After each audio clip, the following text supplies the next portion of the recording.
ఈ నియోజకవర్గానికి నేను ఒక మాట ఇచ్చాను.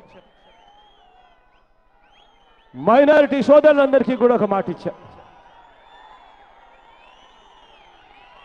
అధికారంలోకి మనం వచ్చిన వెంటనే ఇక్కడ నుంచి మైనారిటీ సోదరులకు ఎమ్మెల్సీ పదవి ఖచ్చితంగా మొట్టమొదటగా ఇస్తాను అని చెప్పి హామీ కూడా ఇస్తా ఉన్నాం.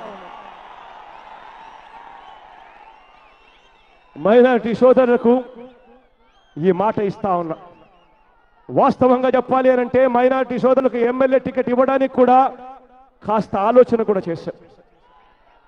కాకపోతే కడప జిల్లాలో ఇప్పటికే కడప అసెంబ్లీ సెగ్మెంట్ను అంజద్ బాషాకి ఇస్తా ఉన్నాం కాబట్టి ఒకే జిల్లాలో రెండు ఇచ్చినట్టు అవుతుంది. పక్కన చిత్తూరు జిల్లాలో ఒక్క సీటు కూడా ఇవ్వలేకుండా పోతే బాగుండదు.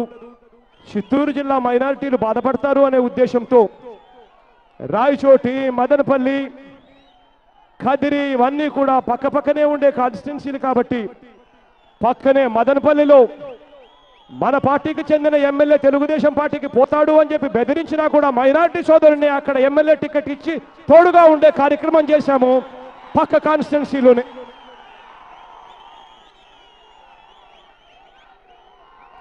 ఖచ్చితంగా మైనారిటీ సోదరులకు ఈ మాట ఇస్తా ఉన్నా. ఇదొకటే కాదు, కాలేజ్ గ్రౌండ్స్కు సంబంధించి మైనారిటీ సోదరులు గతంలోనే నా దృష్టికి తీసుకొచ్చారు. గతంలో నేను రాయచోటికి వచ్చినప్పుడు ఆ కాలేజ్ గ్రౌండ్స్కి సంబంధించిన ఇష్యూను ఖచ్చితంగా అధికారంలోకి వచ్చిన వెంటనే సార్ట్అవుట్ చేస్తాము అని చెప్పి మాట ఇచ్చా. ఆ మాట నాకు గుర్తుంది. నేను మాట చెప్తా ఉన్నాను, నేను చేసి చూపిస్తాను అని చెప్పి మీ అందరికీ కూడా మాట చెప్తా ఉన్నాను.